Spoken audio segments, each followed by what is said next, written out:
નમસ્કાર મિત્રો, છેલ્લા લેક્ચરમાં આપણે ભૂમિતિનું પ્રકરણ નંબર 9 સમાંતર બાજુ ચતુષ્કોણ અને ત્રિકોણના ક્ષેત્રફળ પૂરું કરેલું. હવે આજના લેક્ચરમાં આપણે ધોરણ 9 ભૂમિતિના વિભાગનું એક છેલ્લું પ્રકરણ નંબર 10 શરૂ કરવું છે. પ્રકરણ નંબર 10 જેનું નામ છે વર્તુળ. आज આપણે વર્તુળ પ્રકરણની શરૂઆત કરવા જઈ રહ્યા છીએ. આજના લેક્ચરમાં વર્તુળને લગતી બેઝિક ટર્મિનોલોજી, કેટલીક વ્યાખ્યાઓ, કેટલાક શબ્દોની સમજૂતી વગેરે આજે આપણે જોશું. સૌથી પહેલી વ્યાખ્યા તો આવે છે વર્તુળની. વર્તુળ કહેવાય કોને? વર્તુળ કોને કહેવાય? જોજો. તો સૌથી પહેલા તમારે એક સમતલની અંદર વિચારવું પડશે કે ધારો કે આ સમતલ આલ્ફા છે. આ એક સમતલ છે જેનું નામ છે આલ્ફા. આ સમતલની અંદર તમે કોઈ એક બિંદુ લઈ લો. ધારો કે અહીંયા એક બિંદુ હું લઉં છું. સમતલની અંદર તમે એક નિશ્ચિત બિંદુ લઈ લો. લીધું નિશ્ચિત બિંદુ? ઓકે. હવે આ બિંદુથી 5 સેન્ટીમીટર અંતરે આવેલ એક બીજું બિંદુ ગોતો, જે આ ગ્રીન કલરના બિંદુથી 5 સેમી અંતરે હોય. તો જો આનાથી 5 સેમી અંતરે હોય એવું આ બિંદુ અહીંયા મળે છે. આનાથી 5 સેમી અંતરે હોય એવું ઉપર પણ એક બિંદુ મળે. આનાથી 5 સેમી અંતરે હોય એવું ડાબી બાજુ પણ એક બિંદુ મળે, નીચે પણ એક બિંદુ મળે. 4 બિંદુઓ મળે? ના ના, હજી ઘણા બધા મળે હો. આ ગ્રીન કલરના બિંદુથી 5 સેમી દૂર હોય એવું બીજું એક બિંદુ. આ ગ્રીન કલરના બિંદુથી 5 સેમી દૂર આવેલું બીજું બિંદુ. ગ્રીન કલરના બિંદુથી 5 સેમી દૂર આવેલું બીજું બિંદુ. ગ્રીન કલરના બિંદુથી 5 સેમી દૂર આવેલું બીજું બિંદુ. આવા ઘણા બધા બિંદુઓ મળે કે જે આ શરૂઆતમાં જે તમે ગ્રીન કલરનું વચ્ચે જે બિંદુ લીધું હતું, જે હવે દેખાતું નથી ઓલમોસ્ટ ગ્રીન કલરનું, એનાથી 5 સેન્ટીમીટર અંતરે અસંખ્ય બિંદુઓ તમને મળે. આવા કેટલા બિંદુઓ મળે વિદ્યાર્થી મિત્રો? તો કે અસંખ્ય બિંદુઓ મળે. હવે જો આ બધા બિંદુઓને ભેગા કરી નાખવામાં આવે, જો આ બધા જ બિંદુઓને ભેગા કરી નાખવામાં આવે તો આ જે તૈયાર થયું, આ જે બોર્ડર તૈયાર થઈ એને કહેવામાં આવે વર્તુળ. આને શું કહેવામાં આવે ભાઈ? વર્તુળ. તો સમતલના કોઈ નિશ્ચિત બિંદુથી સમાન અંતરે આવેલા તમામ બિંદુઓના ગણને એટલે કે સમૂહને શું કહેવામાં આવે છે? તો કે વર્તુળ કહે છે. તો આ જે છે એ વર્તુળ થઈ ગયું. તમારું જે સર્કલ છે આપણે બનાવ્યું, આ તમારું વર્તુળ બની ગયું. ક્લિયર? ઓકે. તો આપણે વ્યાખ્યા લખવાની કોશિશ કરીએ. બરાબર છે? વ્યાખ્યા શું છે વર્તુળની? તો કે સમતલમાં પહેલા કોઈ એક નિશ્ચિત બિંદુ લેવાનું. હે ને ભાઈ? તો 1 બાય 1 લખતા જઈએ, ફરીથી આકૃતિ બનાવતા જઈએ. પહેલી વ્યાખ્યા આપણે ભણવી છે વર્તુળની.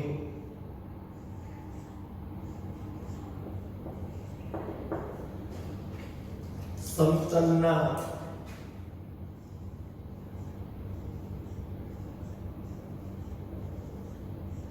તો પહેલા તમારે બનાવવું પડશે એક સમતલ. બનાવો. ચલો એક કામ કરું છું, અહીંયા આગળ એક સમતલ પણ બનાવી દઉં છું.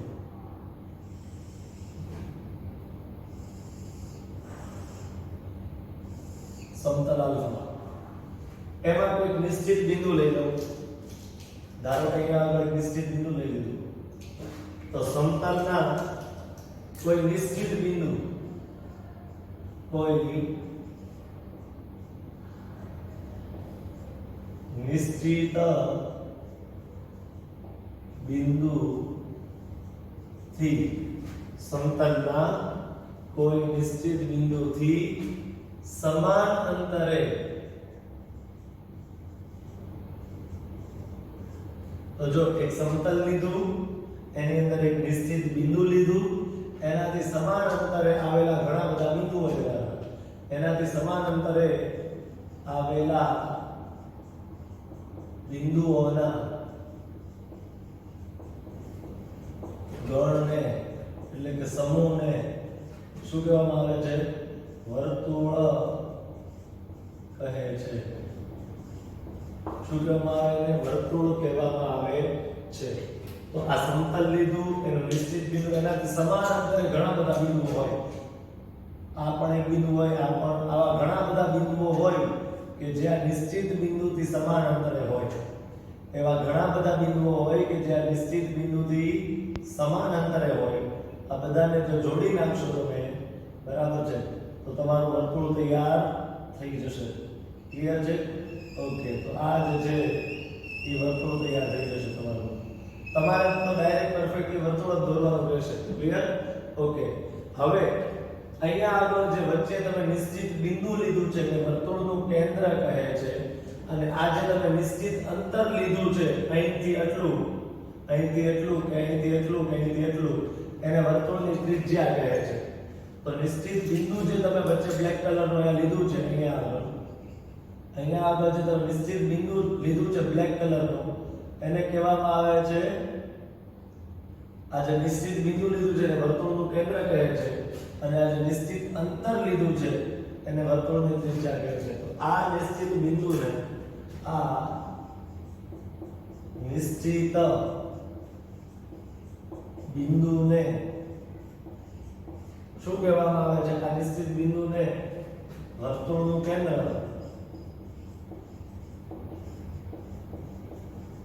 તથા આ નિશ્ચિત અંતરને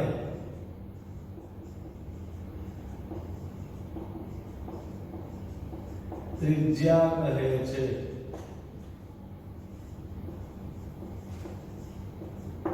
ત્રિજ્યા કહે છે. બરાબર છે? આ જે અહીંથી એટલું અંતર જે તમે છે તમારું, આ જે નિશ્ચિત અંતર છે એને ત્રિજ્યા કહેવાય. શું કહેવાય? એને ત્રિજ્યા.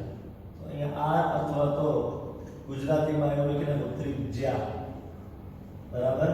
ઓકે, અને આને શું કહેવાય? વર્તુળનું કેન્દ્ર કહેવાય. આને શું કહેવાય ભાઈ? વર્તુળનું કેન્દ્ર કહેવામાં આવે. તો પહેલી વ્યાખ્યા આજના દિવસને આપણે ભણ્યા. શું? તો કે વર્તુળ કોને કહેવાય? વર્તુળનું કેન્દ્ર કોને કહેવાય? ત્રિજ્યા કોને કહેવાય? તો વ્યાખ્યા એટલી ભણ્યા કે સમતલમાં કોઈ નિશ્ચિત બિંદુથી સરખા અંતરે આવેલા ઘણા બધા બિંદુઓ મળે આપણને. એ બધા બિંદુઓને જો તમે સમૂહ લઈ લો બધા બિંદુઓનો, તો એ જે આકાર બને એ વર્તુળ આકાર બને. ક્લિયર? તો જે આ જે નિશ્ચિત બિંદુ વચ્ચે લીધું છે એ વર્તુળનું કેન્દ્ર, અને આ જે નિશ્ચિત અંતર છે, જે અહીંથી એટલું જે અંતર છે એને શું કહેવામાં આવે? તો કે ત્રિજ્યા કહેવામાં આવે છે. હવે વર્તુળની વ્યાખ્યા સમજ્યા બાદ બીજી વ્યાખ્યા ત્રિજ્યાની સમજવી છે. બીજી વ્યાખ્યા કોની સમજવી છે? તો કે ત્રિજ્યા. જો કે અહીંયા ત્રિજ્યા શબ્દ ઓલરેડી એકવાર તો આવી ગયો છે, પણ હવે સેપરેટ ત્રિજ્યાની વ્યાખ્યા ખાલી પૂછી હોય તો કેવી રીતે લખાય એની આપણે વાત કરીએ. ધારો કે તમારી પાસે આવું હોય કે આ વર્તુળનું કેન્દ્ર, આ શું છે? વર્તુળનું કેન્દ્ર, અને આ બિંદુ જે છે ને વર્તુળ ઉપર આવેલું બિંદુ છે. આ વર્તુળના કેન્દ્રનું બિંદુ છે અને આ વર્તુળ પર આવેલું બિંદુ છે. હવે આ બેને જોડી દઉં છું. તો આ જે તૈયાર થયું શું થયું? ત્રિજ્યા તૈયાર થઈ. તો આ એક જ ત્રિજ્યા હોય, વર્તુળને તો ઘણી બધી ત્રિજ્યા હોય. બીજી એકાદી ત્રિજ્યા દોરી હોય તો આમ દોરી હોય. જો અહીંથી માંડીને આને ત્રિજ્યા જ કહેવાય. બરાબર? માની લો હજી કંઈક અલગ દોરવું હોય તો અહીંથી માંડીને આને કે ત્રિજ્યા જ કહેવાય. બરાબર છે? ઘણી બધી અસંખ્ય ત્રિજ્યાઓ એક વર્તુળની અંદર દોરી શકાતી હોય છે. તો ફરીથી એકવાર કરીએ. એક વર્તુળ હતું તમારી પાસે, બરાબર છે? આ એનું કેન્દ્ર હતું, અને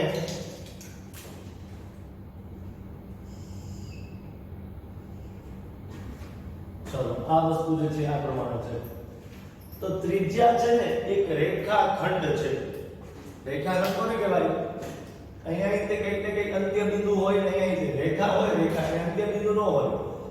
એ બંને બાજુ અનંત સુધી વિસ્તરેલી હોય. જ્યારે કિરણને એક અંત્ય બિંદુ હોય અને એક બાજુ અનંત સુધી જતી હોય. બરાબર? પણ રેખાખંડ કોને કહેવાય? છે બંને બાજુથી અંત્ય બિંદુ હોય. તો આ રેખાખંડ દેખાય છે તમને. શું દેખાય છે? રેખાખંડ. તો જે રેખાખંડનું એક અંત્ય બિંદુ વર્તુળનું કેન્દ્ર હોય અને બીજું અંત્ય બિંદુ વર્તુળ પરનું બિંદુ હોય, એવા રેખાખંડને વર્તુળની ત્રિજ્યા કહે છે. તો કે જે રેખાખંડ જો તો ત્રિજ્યા રેખાખંડ જેવી દેખાય છે કે નથી દેખાતી? અહીંયા એટલે અંત્ય બિંદુ છે, અહીંયા એટલે અંત્ય બિંદુ છે, એટલે રેખાખંડ જેવી દેખાય છે. નહીં, રેખા જેવી નથી દેખાતી, કિરણ જેવી નથી દેખાતી, રેખાખંડ જેવી દેખાય છે ત્રિજ્યા. તો જે રેખાખંડનું એક અંત્ય બિંદુ વર્તુળનું કેન્દ્ર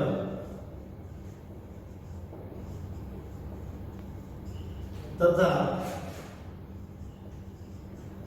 બીજું અંત્ય બિંદુ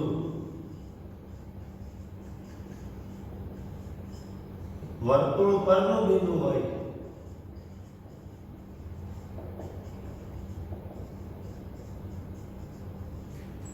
તેવા રેખાખંડને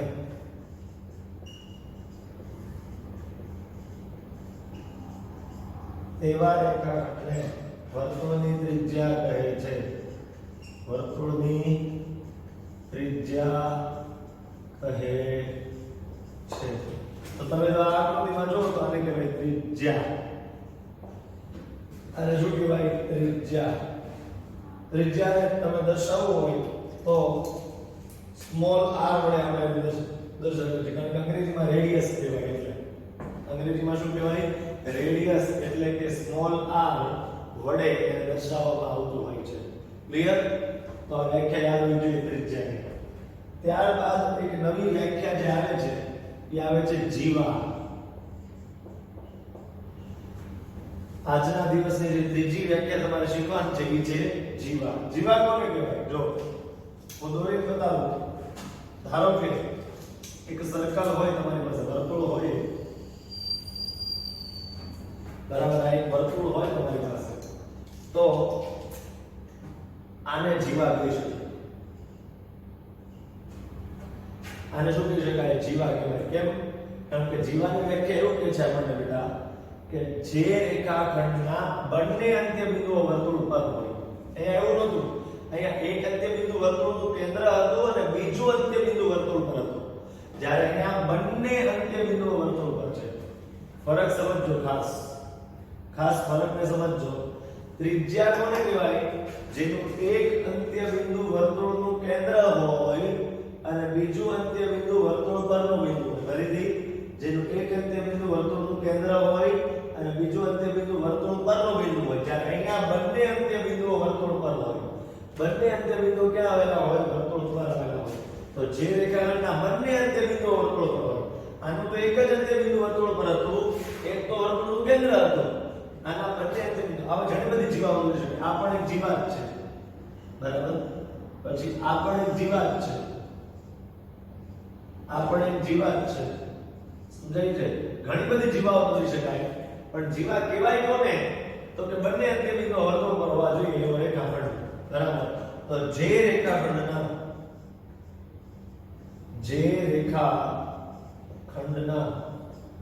બંને અંત્ય બિંદુઓ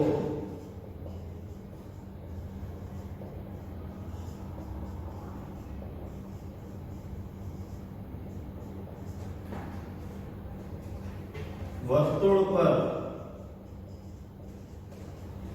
આવેલા હોય, બંને અંત્ય બિંદુઓ વર્તુળ પર આવેલ હોય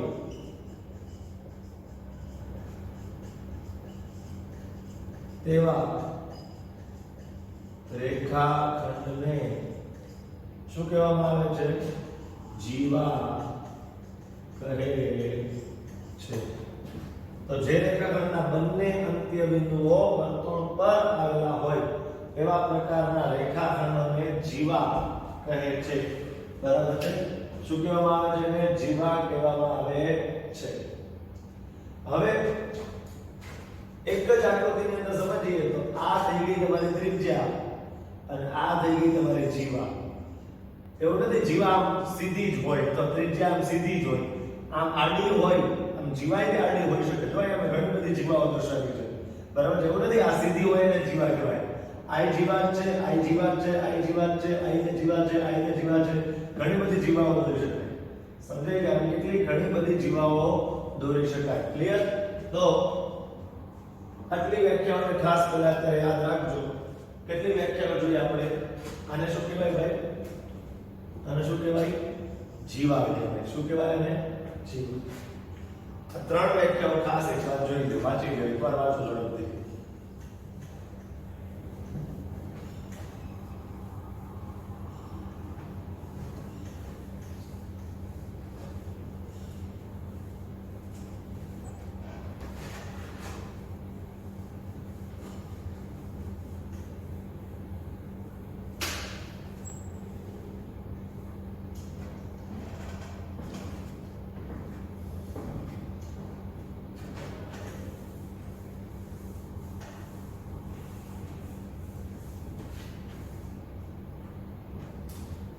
પછી વર્તુળ થઈ ગયું, ત્રિજ્યા થઈ ગઈ, જીવા થઈ ગઈ. હવે જે વ્યાખ્યા છે એ છે વ્યાસ. કોની વ્યાખ્યા જોઈ છે આપણે? વ્યાસ. બરાબર છે. અંગ્રેજીમાં કહેવાય ડાયામીટર. વ્યાસ કોને કહેશું? જોજો, ધ્યાન આપજો. ધારો કે તમારી પાસે એક આવી આકૃતિ હોય, જોજો, ધ્યાન આપજો ખાસ. બરાબર. ધારો કે વર્તુળ હોય તમારી પાસે, આવી આકૃતિ વર્તુળની આપેલી હોય તમને. હવે વર્તુળની અંદર આપણે ઘણી બધી જીવાઓ દોરીએ.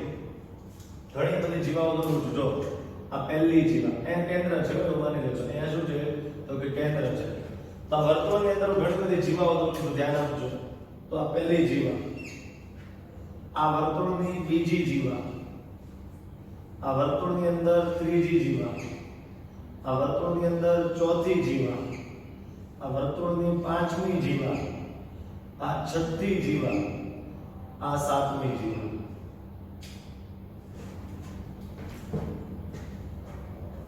તો એક જ વર્તુળની અંદર મેં ઘણી બધી જીવાઓ દોરવાની કોશિશ કરી. આપણે સમજવું છે વ્યાસ કોને કહેવાય. તો આપણે એક જીવા છે, આપણે એક જીવા છે, આપણે એક જીવા છે, આપણે એક જીવા છે, આ એક જીવા છે, આ એક જીવા છે, આ એક જીવા છે. પણ આમાંથી એક જીવા થોડીક સ્પેશિયલ પ્રકારની જીવા છે, થોડીક અલગ પ્રકારની જીવા છે બાકીની બધી કરતા. કઈ? તો કે આ વચ્ચેની જીવા. આ વચ્ચેની જીવામાં શું એવું અલગ છે, સ્પેશિયલ છે? તો કે આ જે વચ્ચેની જીવા છે એ કેન્દ્રમાંથી પસાર થતી જીવા છે. આ જે વચ્ચેની જીવા છે એ કેવી જીવા છે ભાઈ? કેન્દ્રમાંથી પસાર થતી જીવા છે. તો એની વ્યાખ્યા આપણે શું લખવાનું? તો કે એને વ્યાસ કહેવાય. તો કે વર્તુળના કેન્દ્રમાંથી પસાર થતી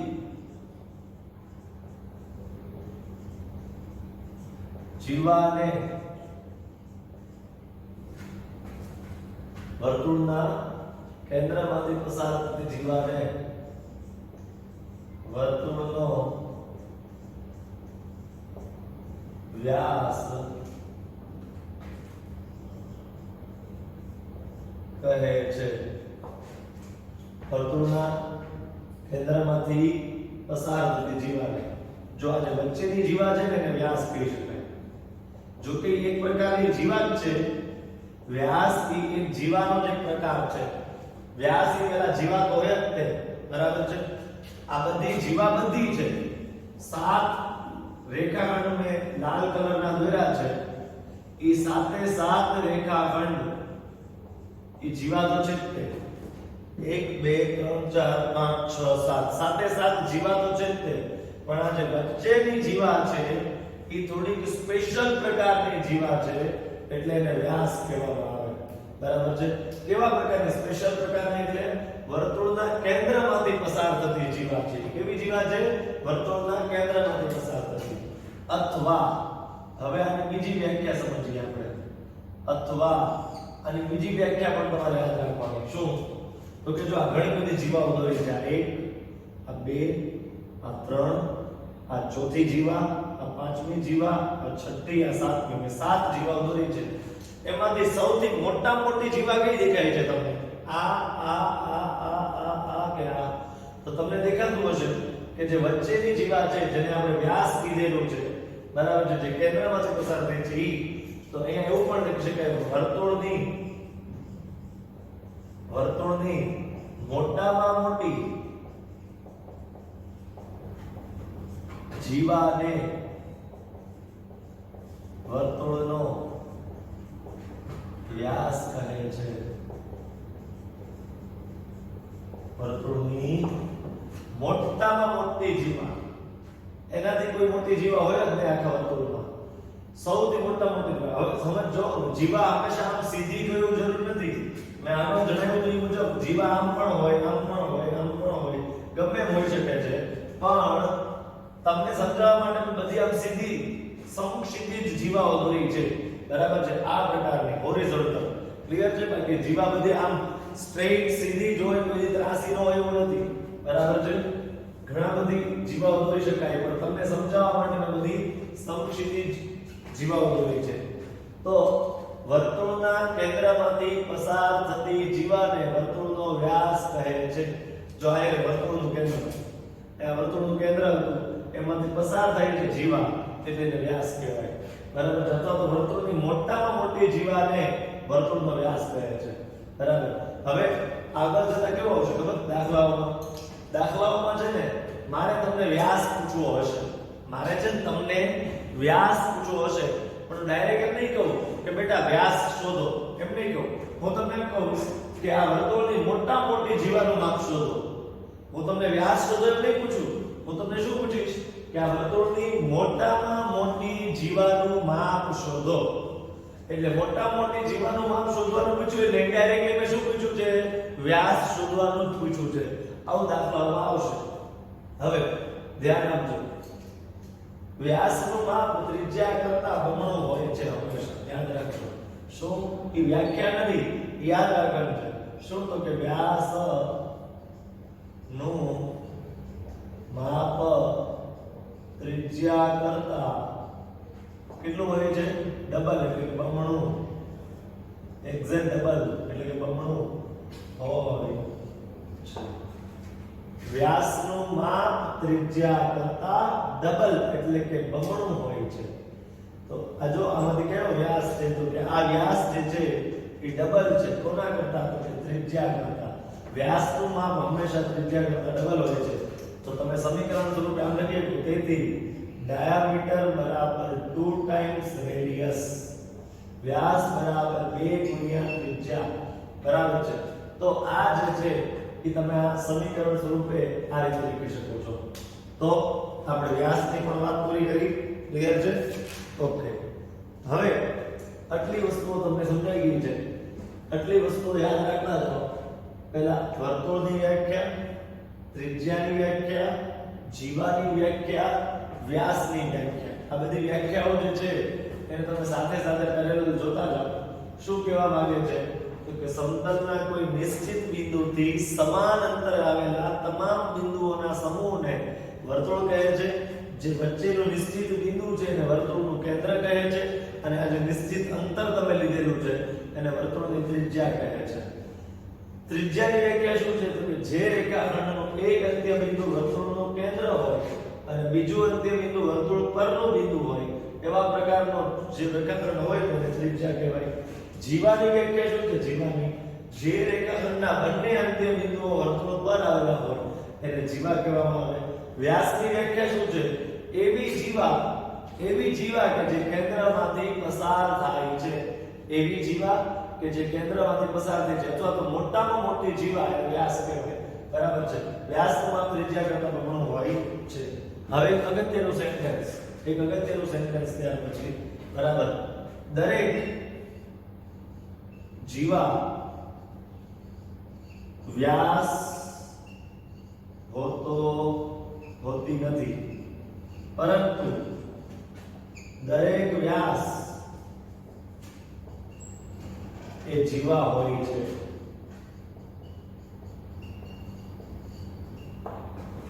શું કહે છે? દરેક જીવા વ્યાસ હોતી નથી. તમે જો ઘણી બધી જીવા દોરી 1 2 3 4 5 6 7, શું આ સાતે સાત જીવા વ્યાસ છે? ના, દરેક જીવા વ્યાસ હોતી નથી. પણ દરેક વ્યાસ એ જીવાત હોય જ છે. તમે કોઈ પણ વ્યાસ દોરો, ધારો કે આ સર્કલ છે, તમે આ વ્યાસ દોરો તો એ તે આ જીવાત હોય જ છે. તમે આ વ્યાસ દોરો તો એ તે જીવા છે, બરાબર. દરેક જીવા વ્યાસ ન હોય પણ દરેક વ્યાસ જીવા હોય, બરાબર છે. આ વિધાન જે છે એ ખાસ સમજજો. દરેકે દરેક જીવા વ્યાસ ન હોય તો જોઈ લો બધી જીવા વ્યાસ ક્યાં છે, આમાંથી અમુક જ તે વ્યાસ છે, બધી ક્યાં વ્યાસ છે, તો સમજી શકશો તમે. ક્લિયર?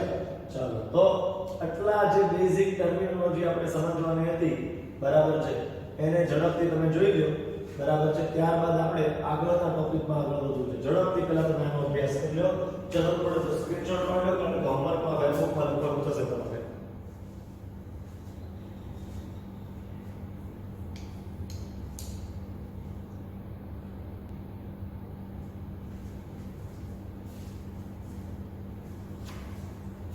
ચાલો, આમાં કોઈને કઈ પ્રશ્ન નહીં હોય. અહીંથી હું આગળ વધીશ. નવી થિયરી તરફ આપણે આગળ વધીએ, બરાબર. નવી થિયરી આજના દિવસની.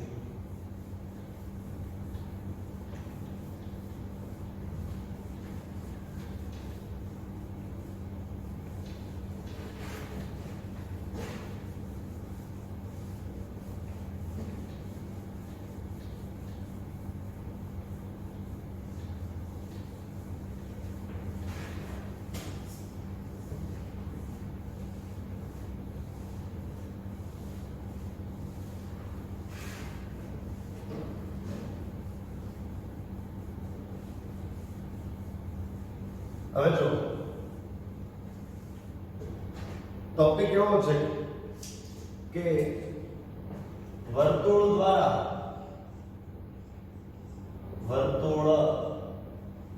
દ્વારા સમતલનું વિભાજન.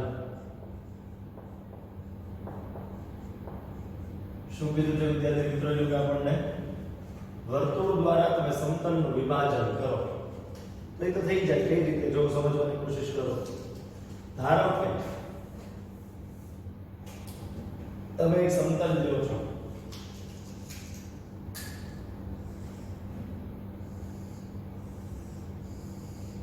સમતલનું નામ છે આલ્ફા. શું નામ છે સમતલનું? આલ્ફા. એની અંદર તમે એક વર્તુળ ડ્રો કરી નાખો તો સમતલ જે છે ને કેટલા ભાગમાં વહેંચાણો? સમતલના કેટલા ભાગ પડ્યા? તો 3 ભાગ પડ્યા. એક જે છે ને એ અંદરનો ભાગ, ઇન્ટિરિયર કહેવાય અંગ્રેજીમાં. એક વર્તુળની બહારનો ભાગ, જેને એક્સટીરિયર કહેવાય. બહારના ભાગને શું કહેવાય? એક્સટીરિયર. અને એક વર્તુળ પર જે બધા બિંદુ આવેલા છે ને, વર્તુળની ઉપર જે બિંદુ આવેલા છે એ બધા બિંદુઓનો સમૂહ.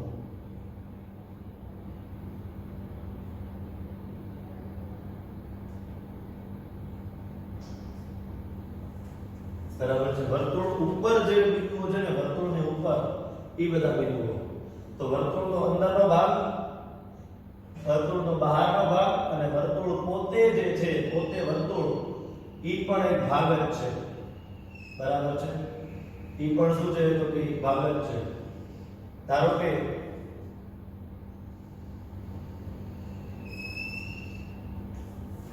હું તમને એમ પૂછું કે અહીંયા આગળ પોઈન્ટ M આવેલો છે, અહીંયા પોઈન્ટ J આવેલો છે, અહીંયા પોઈન્ટ L આવેલો છે. તો પોઈન્ટ M એટલે કે બિંદુ M ક્યાં આવેલો છે? તમારે કેવું પડે? વર્તુળના અંદરના ભાગમાં. આ વર્તુળના અંદરના ભાગમાં. આમ તો પોઈન્ટ J ક્યાં આવેલો છે? તો વર્તુળના બહારના ભાગમાં. અને કહું કે વર્તુળ બિંદુ L ક્યાં આવેલો છે? તો કે વર્તુળ ઉપર આવેલો છે. વર્તુળની અંદર નથી, વર્તુળની બહાર નથી. ધેટ મીન્સ વર્તુળની એક્ઝેક્ટ ઉપર જ તે છે. બરાબર છે? એવું કહી શકાય. ઓકે, તો સમતલનું વર્તુળ દ્વારા 3 ભાગમાં વિભાજન થાય છે. ઓકે, તો લખું છું. વર્તુળ દ્વારા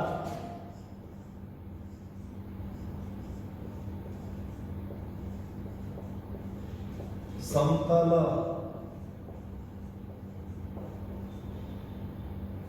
3 ભાગમાં વિભાજિત થાય છે.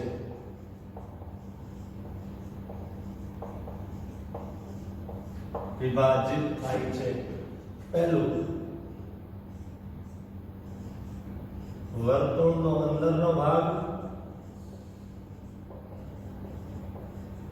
અંદરનો ભાગ એટલે અંગ્રેજીમાં બોલું તો ઇન્ટિરિયર. બીજું, વર્તુળનો બહારનો ભાગ, જેને અંગ્રેજીમાં કહું તો કહેવાય એક્સટીરિયર.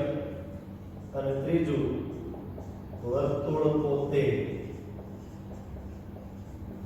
આ વર્તુળ પોતે જે છે ને એ પોતે એક ભાગ જ છે સમતલનો. ક્લિયર? તો આ જે છે એ ખાસ સમજો. તો આટલી વસ્તુને આપણે સમજી લીધી કે સમતલનું 3 ભાગમાં વિભાજન થાય છે. કોના દ્વારા? તો કે વર્તુળ દ્વારા. વર્તુળ દ્વારા સમતલ કેટલા ભાગમાં વહેંચાય છે? તો કે 3 ભાગમાં વહેંચાય છે. વર્તુળનો અંદરનો ભાગ, વર્તુળનો બહારનો ભાગ અને વર્તુળ પોતે. અને વર્તુળ પોતે એવા 3 ભાગ બને છે. બરાબર છે? કેટલા ભાગ બને છે? તો કે 3 ભાગ બને છે. કોઈ બિંદુ વર્તુળની ઉપર અહીંયા આવેલું હોય તો તમે અંદરના ભાગમાં કે બહારના ભાગમાં ગણાવી શકતા નથી. એ એક્ઝેક્ટ વર્તુળ પર આવેલું બિંદુ છે. પછી જે છે મિત્રો એક નવો શબ્દ આવે છે, એ છે પરિઘ. શું છે મિત્રો? તો કે પરિઘ નામનો એક શબ્દ આવે છે. બરાબર? હવે પરિઘ એટલે શું એ આપણે સમજવું છે ખાસ. પરિઘ એટલે શું એને આપણે સમજવા જવું છે. તો સમજો, ધારો કે તમારી પાસે એક વર્તુળ હોય, એ દોરીમાંથી બનાવેલું છે. તમારી પાસે લાંબી એવી દોરી હતી. તમારી પાસે શું હતો? લાંબો એવો તાર હતો અથવા તો દોરી હતી, જેને વાળીને તમે વર્તુળ બનાવી નાખો. શું બનાવી નાખો? વર્તુળ. હવે તમારે માપવું છે કે આનો પરિઘ કેટલો. તમે આ વર્તુળ શેમાંથી બનાવેલું છે? દોરીમાંથી અથવા તો તારમાંથી બનાવેલું છે. ક્લિયર? હવે તમારે માપવું છે કે આનો પરિઘ કેટલો છે. તો તમારે શું કરવાનું? કટ મૂકી દેવાની. એને શું મૂકી દેવાની? કટ મૂકી દેવાની. અને પછી આને છે ને આમ બંને બાજુ ખેંચી નાખવાનો. બરાબર છે? આ છે તો દોરી, તે દોરીમાંથી બનાવેલો છે. તો વચ્ચેથી કાતરથી કાપીને અને આને જે છે એ ખોલી નાખવાની. દોરી આખી આમ સ્ટ્રેટ એક લાઈન બનાવી નાખવાની. આવી રીતે લાઈન બનાવી નાખવાની. દોરીને જે વાળેલી દોરી છે એને વચ્ચેથી તોડીને હવે આખી ખોલી નાખવાની. એટલે કંઈક આવું મળશે તમને. જો દેખાય છે એક આવી લાઈન, આવી દોરી મળશે તમને. તો આને જે છે આપણે મિત્રો આની લંબાઈ માપી લેવાની સ્કેલથી, પટપટીથી. આની શું માપી લેવાની? લંબાઈ. તો એ જે લંબાઈ મળે એને વર્તુળનો પરિઘ કહેવાય. ટૂંકમાં આની લંબાઈ માપવી હોય, બરાબર? તો આમ અત્યારે વર્તુળાકાર સ્વરૂપે તો લંબાઈ માપી ન હોય. તો લંબાઈ માપવા માટે શું કરવું પડે? વચ્ચેથી કાપીને એને ખોલી નાખો. પછી સ્કેલથી માપી લેવાની લંબાઈ કેટલી થાય છે. બરાબર છે? એટલે આપણને ખબર પડી જાય કેટલી થાય છે. તો વર્તુળની પૂર્ણ લંબાઈને, પૂરેપૂરી લંબાઈ ને શું કહેવામાં આવે છે? વર્તુળનો પરિઘ કહેવામાં આવે છે. તમે આગળના ધોરણમાં ભણી ગયા છો આના વિશે ડિટેલમાં. બરાબર? વર્તુળની પૂર્ણ લંબાઈને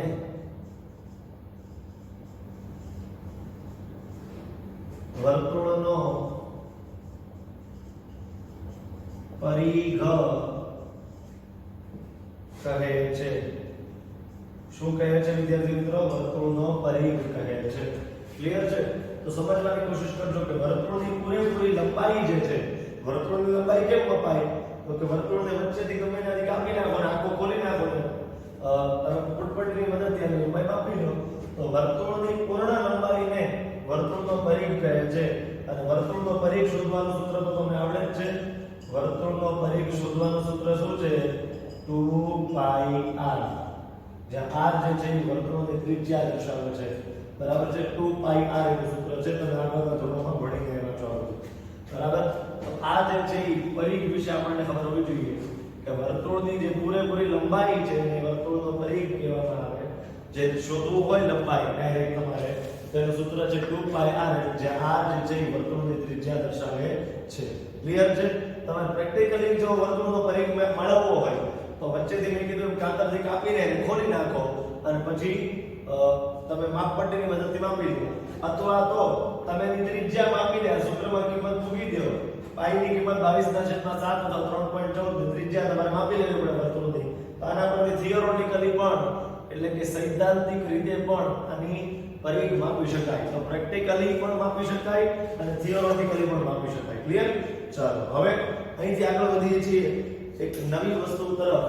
એ છે ચાપ. આજના દિવસનો છેલ્લો મુદ્દો પણ એક થોડો લાંબો મુદ્દો છે. ચાપ કોને કહેવાય વિદ્યાર્થી મિત્રો? ચાપ. એ આપણે સમજવું છે.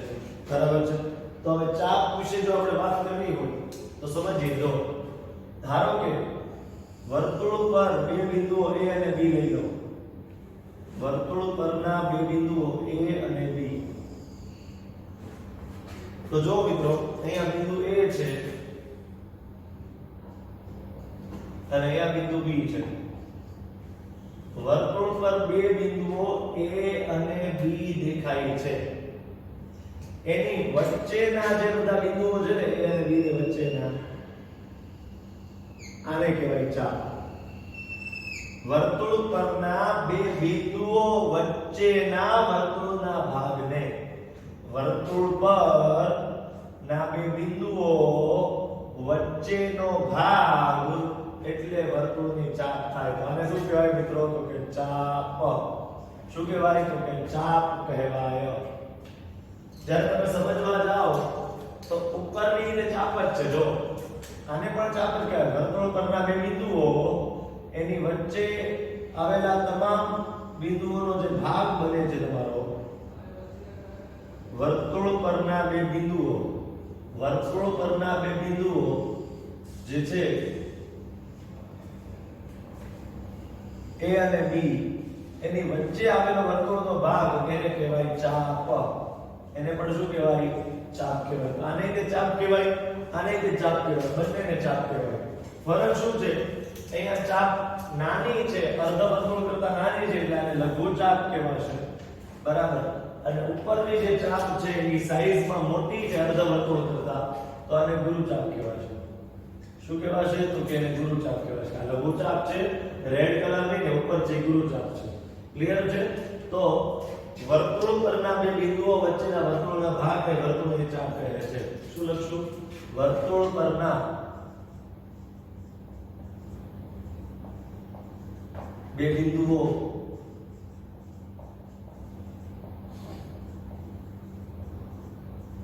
વચ્ચેના વર્તુળના ભાગને વર્તુળની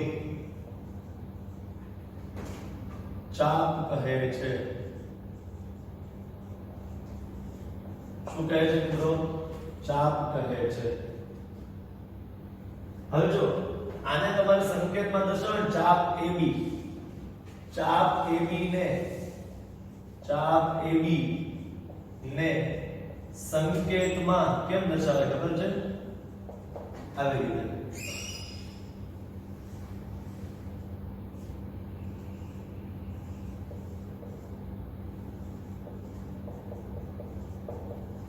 ઉપર જે આ નિશાની છે એ ચાપની નિશાની છે.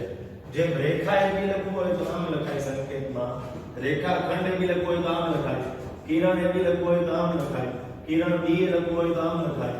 એમ તમારે ચાપ AB દર્શાવવી હોય તો એનો સંકેત જે છે એ તમને બતાવ્યો. ક્લિયર? તો આ વસ્તુઓને જે છે એ ખાસ ધ્યાનમાં રાખજો. બરાબર છે? ઓકે. હવે માની લો કોઈ ચાપ હોય એની ઉપર વચ્ચે પણ એક બિંદુ હોય. વચ્ચે એટલે એક્ઝેક્ટ વચ્ચે હું નથી કહેતો, પણ વચ્ચે ગમે ત્યાં. ધારો કે આની ઉપર વચ્ચે અહીંયા કોઈ બિંદુ હોય, અહીંયા કોઈ બિંદુ વચ્ચે એમ આવેલું હોય એમ. બરાબર છે? તો જો ચાપ AB પર વચ્ચે બિંદુ M પણ આવેલું હોય, પછીનો મુદ્દો, જો ચાપ AB પર વચ્ચે, એક્ઝેક્ટ વચ્ચે નથી કહેતો, ચાપ AB પર બિંદુ A, બિંદુ M લેબલ, બિંદુ M આવેલ હોય તો તેને સંકેતમાં, હવે જો અત્યાર સુધી શું કરતા હતા તમે? ચાપ AB ને આમ લખતા હતા A B, પણ વચ્ચે M બિંદુ પણ છે તો હવે આને આમ લખાય. તો ટૂંકમાં ચાપને છે ને આવી રીતે બે અક્ષરોમાં જ લખાય એવું નથી, આવી રીતે ત્રણ અક્ષરોમાં પણ ચાપનું નામ લખી શકાય, ચાર અક્ષરોમાં પણ લખી શકાય, પાંચ અક્ષરોમાં પણ લખી શકાય, બરાબર. ટૂંકમાં ચાપ ઉપર જેટલા બિંદુઓ છે એ બધા આવી જવા જોઈએ. તો અહીંયા A M B ત્રણેય બિંદુઓ છે, તો એવી રીતે દર્શાવે A M B અને ચાપની નિશાની અને સંકેતમાં આના વડે દર્શાવાય છે. આટલી વસ્તુઓની તમને ખબર પડી ગઈ કે ચાપ AB પર બિંદુ M આવેલ હોય તો તેને સંકેતમાં AMB ચાપ વડે દર્શાવાય છે. હવે મને ખબર કેમ પડે કે આ લઘુ ચાપ છે કે આ ગુરુ ચાપ છે? તો એના માટે હું તમને હિન્ટ આપી દઉં. કોઈ પણ ચાપ તમને આપેલી હોય ને, કોઈ પણ ચાપ, ધારો કે આ લઘુ ચાપની નીચે ઈ ચાપે કેન્દ્ર સાથે બનાવેલો ખૂણો જોવાનો. આ જે ખૂણો છે ને, આ ખૂણો જોવાનો, બરાબર છે. શું જોવાનો? આ ખૂણો. જો આ ખૂણાનું માપ 180 કરતા ઓછું હોય તો હંમેશા આ લઘુ ચાપ હોય, પણ જો આ માપ 180 કરતા વધુ હોય તો એ હંમેશા કેવી ચાપ હોય? ગુરુ ચાપ હોય. તો મેં શું કીધું કે ચાપ લઘુ ચાપ છે કે ગુરુ ચાપ એ કેવી રીતે ખબર પડે? કે તમારી જે ચાપ છે કે કેન્દ્ર આગળ બનાવેલો ખૂણો 180 થી નાનો છે કે મોટો એના આધારે ખબર પડે. કે જો ચાપ કેન્દ્ર આગળ 180 થી નાનો ખૂણો આંતરિક બનાવે તો તે લઘુ ચાપ હોય, અને 180 અંશથી મોટો ખૂણો બનાવે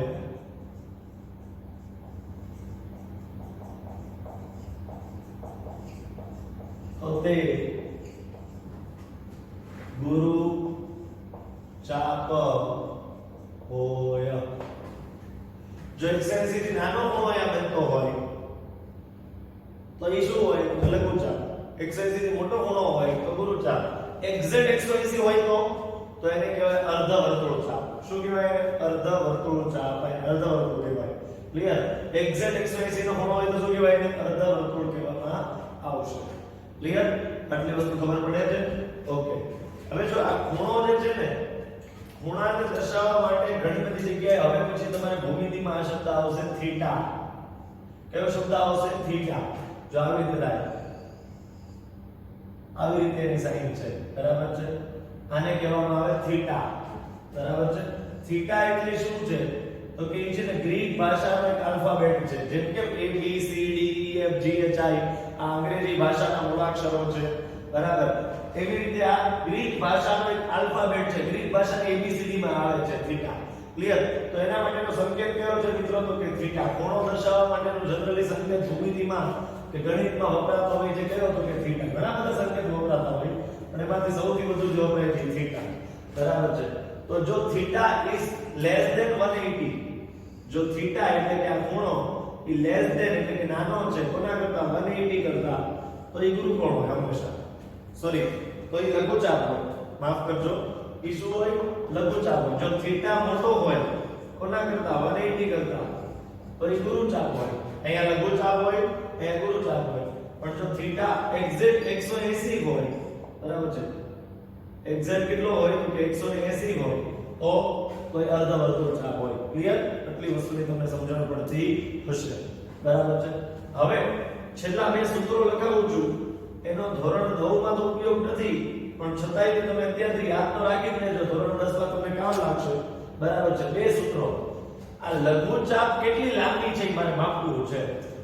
આ લઘુ ચાપ જે દોરી છે અહીંથી આનો, એ કેટલી લાંબી છે એ મારે માપવી છે. હું કરાય ખબર? આને પહેલા આમ સીધી કરી નાખ. આમ સીધી કરી નાખી હે ભાઈ. આ જે ચાપ છે એને આમ સીધી કરી નાખાય એટલે થઈ ગઈ. એને પછી માપપટ્ટીથી માપી લેવાય, બરાબર છે. એ તો થઈ ગયું પ્રેક્ટિકલી, પણ મારે પ્રેક્ટિકલી નથી માપવું, મારે થિયોરેટિકલી સૂત્રની મદદથી માપવું છે. તો તેના માટેનું સૂત્ર છે લઘુ ચાપની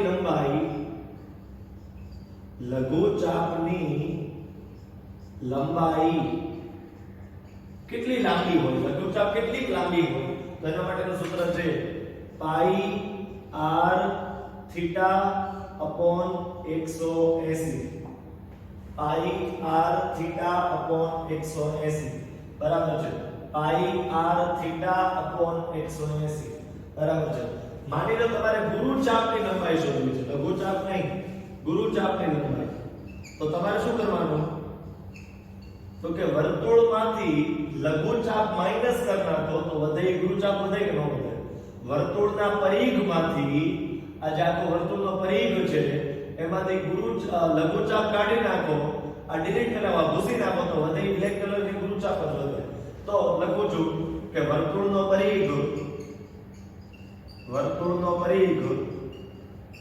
માઈનસ લઘુચાપની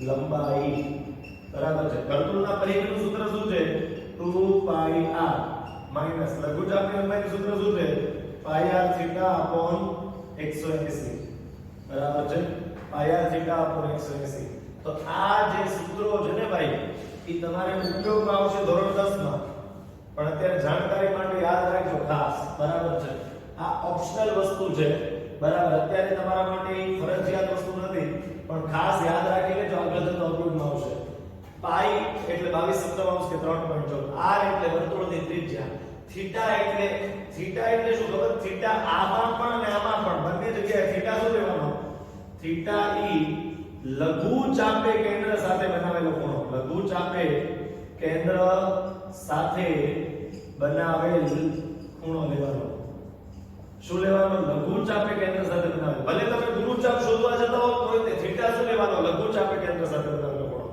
તમે લઘુચાપની લંબાઈ શોધતા હો તો લઘુચાપે કેન્દ્ર સાથે બનાવેલો ખૂણો લેવાનો અને ગુરુચાપની લંબાઈ શોધવા જતા હો તો પણ થીટા તો લઘુચાપે કેન્દ્ર સાથે બનાવેલો જ લેવાનો ક્લિયર છે તો થીટા એટલે શું થાય તો કે લઘુચાપે કેન્દ્ર સાથે બનાવેલો ખૂણો લઘુચાપે કેન્દ્ર સાથે અહીંયા નીચે થીટા લઘુચાપે કેન્દ્ર સાથે ગણાય કે અહીંયા ગુરુચાપની લંબાઈ હોય તો ગુરુચાપે કેન્દ્ર સાથે એવું ન હોય બંને જગ્યાએ થીટા શું દર્શાવે છે બંને જગ્યાએ બંને સૂત્રોમાં થીટા એટલે શું તો કે લઘુચાપે કેન્દ્ર સાથે બનાવેલો ખૂણો આ જાણકારી માટે છે યાદ રાખો તો તમારા માટે સારું છે બરાબર દરેક વિદ્યાર્થીને વિનંતી કરીશ કે તમે આ યાદ રાખી જ લેજો એટલે એટલું કામ જે છે તમારે આગળ જતા ઓછું ક્લિયર તો વર્તુળ પરના બે બિંદુઓ વચ્ચે આવેલા વર્તુળના ભાગને વર્તુળની ચાપ કહે છે વર્તુળની ચાપને સંકેતમાં આવી રીતે દર્શાવાય જો વચ્ચે એકાદ બિંદુ m પણ લેવામાં આવે તો mb એવી રીતે પણ લખી શકાય જો કેન્દ્ર આગળ ચાપ જે છે 180 થી નાનો ખૂણો બનાવે તો લઘુચાપ બને 180 થી મોટો ખૂણો બનાવે તો ગુરુચાપ બને હું 1 બાય 1 જોઈ લઉં છું અહીંયા આગળ બરાબર જેટલી વસ્તુઓ અહીંયા કહેવાની હતી એ ઓલમોસ્ટ જે છે એ થઈ જ ગઈ છે બરાબર યસ એક્ઝેક્ટલી ચાલો તો જેટલી વસ્તુઓ મારે ચાપમાં તમને કહેવાની હતી એ અહીંયા આવી ગઈ છે તો આજના દિવસમાં આપણે કેટલું ભણ્યા પહેલા 4 વ્યાખ્યાઓ ખાલી ભણ્યા આ તમારો ટોટલ આ સ્ક્રીનશોટ લઈ લો એટલે બીજો સ્ક્રીનશોટ થઈ જશે બરાબર આની પહેલા એક લીધું છે બરાબર તો ટોટલ કેટલું ભણ્યા વર્તુળ કોને કહેવાય વર્તુળનું કેન્દ્ર કોને કહેવાય વર્તુળની ત્રિજ્યા કોને કહેવાય વર્તુળની જીવા કોને કહેવાય વર્તુળનો વ્યાસ કોને કહેવાય આટલી વસ્તુઓ પહેલા ભણ્યા બરાબર છે પછી સમતલ દ્વારા વર્તુળ દ્વારા સમતલનું વિભાજન કેટલા ભાગમાં થાય ને ચાપ વિશે જે છે એટલી માહિતી આપણે મેળવી આટલી વસ્તુઓને જે છે એ તમારે એઝ અ થિયરી સમજી લેવાની છે અને ઘરે બુકમાં લખી લેવાની છે નેક્સ્ટ લેક્ચરમાં આવો એ પહેલા આ બધું કડકડાટ મોઢે હોવું જોઈએ કારણ કે તમે જાણો છો ભૂમિતિ તમે આગળ ખૂબ ભણી ગયા છો આ છેલ્લું ચેપ્ટર છે ભૂમિતિનું એટલે તમે જાણો છો કે જો થિયરી આપણી વીક હોય તો શું દાખલાઓ પરફેક્ટ આવડી શકે ખરા મને હું સમજ છું તમારી સાથે તમે ના પાડતા હશો કે ના થિયરી તો પહેલા આવડવી જ જોઈએ તો પહેલા બધી બેઝિક થિયરી છે બરાબર આ નહીં આવડે તો નેક્સ્ટ લેક્ચરમાં દાખલા આવડવા અશક્ય બનશે એટલે કે નેક્સ્ટ લેક્ચરમાં દાખલા નહીં આવે થિયરી ઘણી બધી ચાલશે પણ જ્યારે જે સમયે દાખલા આવશે ત્યારે તો એક કામ આજે કરી લો કે હોમવર્કમાં બધી થિયરી સમજીને લખી લો બધી થિયરી તમને મોઢે હોવી જોઈએ આજના લેક્ચરમાં અહીંયા સુધી રાખીએ છીએ થેન્ક યુ